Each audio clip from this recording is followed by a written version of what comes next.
పార్వతీపురం మన్యం జిల్లా కుమ్మలక్ష్మీపురం మండల కేంద్రంలో స్థానిక రెసిడెన్షియల్ బాలుర కళాశాలను కేంద్ర minerals and metals trading corporation director Maddi Srinivasarao సందర్శించారు.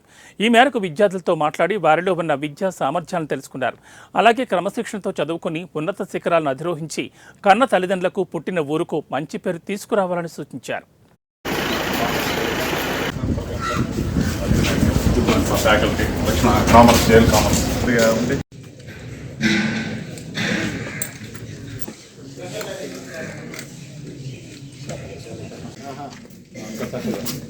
स्वरूप मार्ची चक्कर ఉంటుంది పెన్సిల్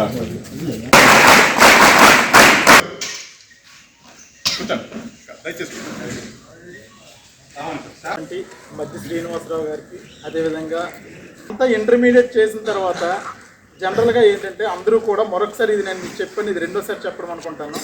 అంతం కూడా ఇంటర్మీడియట్ అయిన వెంటనే డిగ్రీ చేద్దామా నెక్స్ట్ లేదు ప్రొటెక్షన్ బతుకుతుంటారు. ఎంత క్లీన్గా ఉంటాయంటే ఇల్లు మన ఇల్లు ఎంత బాగుండవు నేను బాగా చూశాను.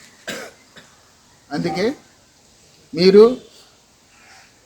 ఈ సంస్థకి రావడం, అలాగే యుగంధర్లా గారు, యుగంధర్ తెలుసు కదా మీకు, బంక్ చేసిన అది